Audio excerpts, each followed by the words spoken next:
Okay, part 2 of how to beat Redfin at their own game. Okay, so this is really important stuff. So, like I was talking about in the first part of our video, Redfin gives you nice, warm, and fuzzies on the inside because if you use Redfin over Sell with Kel, you're going to save like $7,000, maybe less. And that's only if you buy another house and they get to keep the commission on that. If not, it might be under $5,000, right? So let's go with that. So on a $550,000 house, let's say you save $5,000. So that's a no-brainer. Of course, you're going to go with Redfin, right?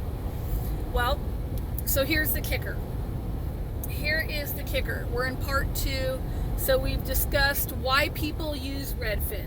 Because Redfin sells you on that 1% if you buy another house with them. They don't do a 1% listing if you don't buy another house with them. So it's higher at that point, and of course that's all in the fine print. But so my company and myself, we pride ourselves on offering our agents 100% commission. So there are some little fees, insurance, transaction coordinator fee, the person that does the paperwork. There are a couple other fees that an agent will have to pay, but for the most part, we don't like splits. We don't really like splitting our money. If I have somebody on my team and I'm giving them a lot of stuff, they might get a split, but our agents that do the work, they get 100% commission. So our agents get 100% commission. Redfin, let's just throw it out, if Redfin is making 1%, the bulk of that 1% is going to go to their marketing campaigns. We've all seen their app, their print ads, their billboards, and their commercials. That stuff is not cheap. So they spend millions upon millions on that. And so a huge part of what they bring in that 1% is going to go to that marketing budget. And I don't have billboards. I don't have commercials. I have word of mouth. I make a very good living on word of mouth, and thank you for everybody who refers me, because that's how I make my living, is on word of mouth. So it's imperative to me that I do a great job, or people will not refer their friends and family to me. So if that agent is making a small portion of that 1%, and that means that they're going to have to do probably about 5 times as many transactions as I do in order to make the same amount of money that I make. So if I have 3 closings in a week, which I said that's a lot.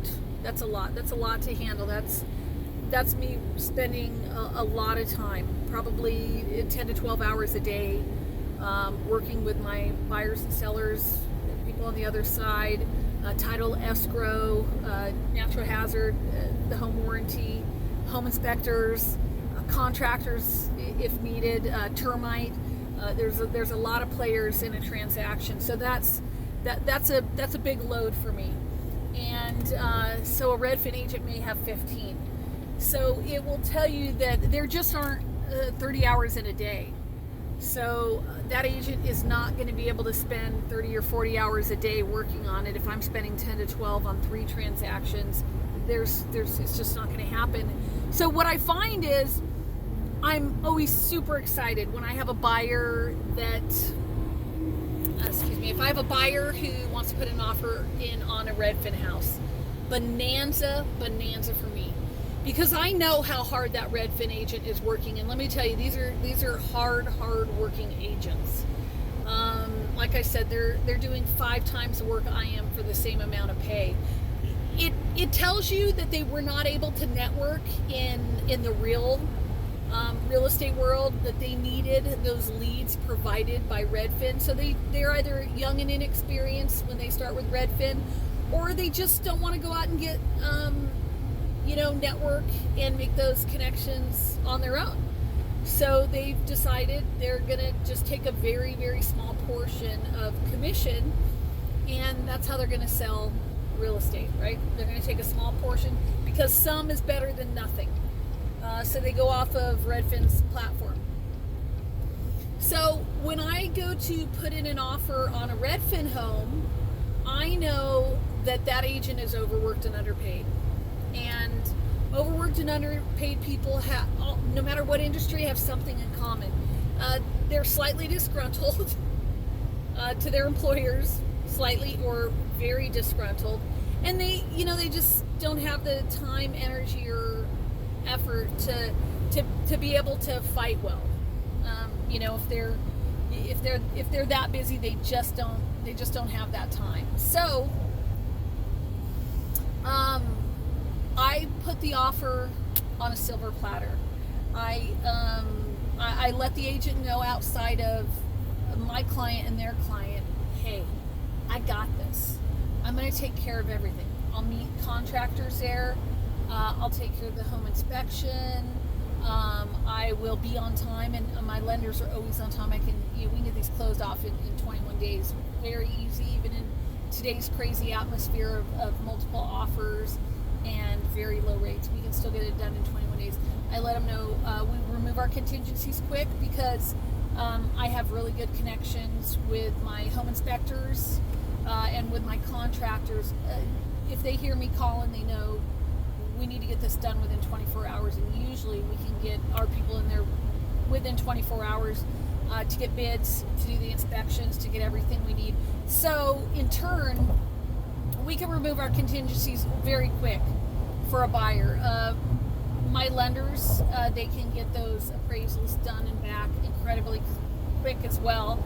And so again, that's a motivating factor to Redfin. They're like, okay, we can get those contingencies removed so that the buyer's refund will be non-refundable, and they know that their client is going to have a deal, right? Their seller's going to sell the house. Redfin is a company that I would say is what we would call turn and burn. Turn and burn. Get them in, get them out. We don't work on large commissions, so we have to work on bulk. So they're a turn and burn company, so they need lots of transactions. There's lots of companies like this. There's the Redfin, the Purple Bricks that wound up being a big old bust here. We all saw their big fancy commercials. I love their commercials. I like Redfin stuff. I think their marketing stuff is good. They just unfortunately don't do well for their buyers and sellers like we can with our just vast network and experience. They're all smoke and mirrors. So I hand that offer to the Redfin listing agent on a silver platter. I let him know that I'm going to take care of everything. I'm like, sit back, sweetie, I got this. And that's what they do. They know that, and they're happy to hear that. I make sure that it's not in any thing in print so that their client doesn't see it. They don't want their client to know how overworked they are, and how hard that they're doing how hard they're working to keep up with their workload. So that's the first thing I do. The other thing I do is our lenders immediately call, and they call the listing agent, let them know, hey, again, sit back, I got this. I'm going to take care of everything. Don't worry your pretty little head. We got this. We're going to take care of everything. We'll be able to remove our contingencies quick, which will be great for your seller. They'll get their money quick.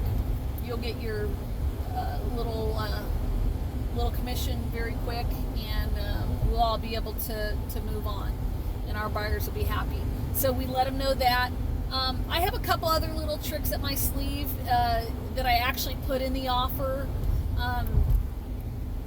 but you won't get to know all those unless you become a client. So I'm not gonna share all of my secrets with you, but just know that my offers generally get accepted. They don't have to always be the highest offer, but we like to call it a clean offer. So mine are generally the cleanest offers. There is nothing out of place in them. They are done to a T. Like I said, there's a couple of other little things that I do in and out of the offer that that you'll know when you're a client, and I have lots of testimony from clients to say like, wow. And I'll just tell you the result of this, and I won't tell you how I got it, but just so you know, this is a real transaction. This is one that we're signing loan docs today, and that's why I want it to be real for everybody, not just I can save you thousands. This is a real life transaction. Okay, so our offer was $565, and that was significantly under asking. They had 3 offers, and they picked ours, and ours was significantly under asking. So, I'll let you draw your own conclusions, but how did we seem to get our offer accepted significantly under asking? Wow. Well, again, like I said, that'll be something you'll have to figure out as a client or as a referral. You can tell your friends and family to use me, and maybe they'll give you some of my secrets. So, with this particular one, $565 was our original offer, and so now we're at closing day. So here's where we're at. I was able to get my sellers, and this was done not in the initial offer. This was done after we were able to negotiate, after getting into transaction. So we know that they have to sell these houses. We know that Redfin has to turn and burn, right? Now you're going to know these inside little sayings that we have in real estate. So we know that Redfin has to turn and burn.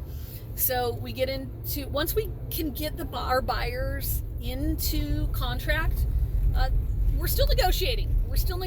Like, that's not the end of it. Like, I'm coming at you like a pit bull. I'm going to make sure I do the best thing I can for my clients. I'm always ethical. Nothing is done illegal, unethical, undermining. It's all done legitimately, but I am still chomping at the bit to get my buyers the best possible deal I can. So this is after we've done our inspections. We were able to secure a $12,000 credit from the seller to the buyer. So now we have another $12,000 off from what that seller thought they were getting. The other kicker on this one is we were also able to get the price reduced. So you're going, God, how could $12,000 and a price reduction after you wound up getting it into escrow with 3 offers, way under asking, on a home that was totally remodeled, gorgeous white cabinets, stainless steel appliances, beautiful quartz type marble countertops. I mean, a totally remodeled home, floor to ceiling. Nothing's wrong with this home. This is not a fixer, right? This is a beautiful home. We were able to get a $12,000 credit and a price reduction. So the whole point of the story, and I could have probably told you this in 30 seconds, but it makes the story a little fun to kind of go into all the details. After it's all said and done, that seller who was so excited about everything they were going to be able to do with that $5,000 that they were saving, right? They were going to save $5,000 at the most. We don't know, because I don't get to see that paperwork, right? I don't get to see the listing agreement, but I know how Redfin works just because of my 20 years of experience in this business. But they were probably saving somewhere between $5,000 and $10,000 from listing with me. So if you're only looking at that, it's, you know, for them, they thought it was a no-brainer that they would absolutely want to go with them and pocket that $5,000 to $7,000. Well, now they're out $12,000. They're out $12,000. Sorry, guys. And they had a price reduction. So that $5,000 savings has cost them $12,000 in closing costs.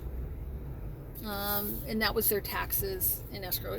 I mean, closing costs are not $12,000, so I don't want to be misleading on that. But that's their impound account, you know, 18 months of insurance. There's lots of things, whereas closing costs are pretty minimal.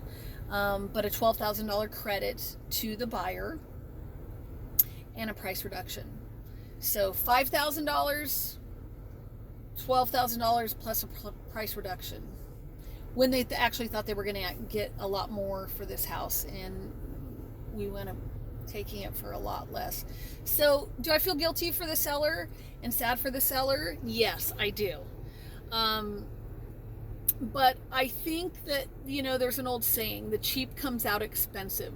So when you think that you're going to get something really inexpensive and you wonder why, sometimes it's the quality. Sometimes that quality is lacking in an inexpensive product. Now, don't get me wrong. I always give back to my heroes, my first responders, my military. I always give back, and I hope that if you're not one of those groups, that you support me and my efforts to give back to them. So even if it's not in a transaction, we do a lot of first responder stuff. You know, you all know we have our First Responders Endowed Kinship. So we like to raise money and be part of lots of different functions in raising money for first responders and military, especially injured, any kind of wounded warrior type things, or military. So I do give back. I do give back. I'm not simply like high price, you know, don't ever give back. I love giving back, and I welcome any of those hero groups, and you will get a good discount from me. But that being said, the cheap comes out expensive. So when you go with a discount brokerage, Redfin, Purple Bricks, I sometimes I slip up and I say Red Bricks. Purple Bricks is dead now. Like I said, they lasted about maybe a year and a half here, and they flopped out. Think about it. So it's just really easy to armchair quarterback and say, oh wow, you know, I can't believe you didn't use like the cheap commission people. It's like, do you always want to buy everything from the 99-cent store? I love the 99-cent store too, but I'm certainly not going to buy important things from the 99-cent store. The important things I'm going to buy from you know, quality place. So just think about it that way. So if you have any questions about my model versus Redfin, I am always open to it. I don't mind sharing insider secrets on how the business works. I really feel like empowering my buyers and sellers helps them see the value that I bring to them. So I'm open to discuss it. I'm happy to talk to you about it, and most of all, I would love to help you buy or sell a home. So please give me a call. If you have friends or family, refer them to me. I most love referrals. That's really the way I make my business. My number 619-200-0859. Again, it's Kelly Marug with Sell with Kel. And I appreciate your time, effort, and energy in listening to my 20-minute video. I know I'm long-winded and I go on and on and on. But anything you need, any questions you have about San Diego real estate, we also do a lot of stuff in Riverside as well. So I'd love to talk to you soon. Thanks, guys. Have a great one.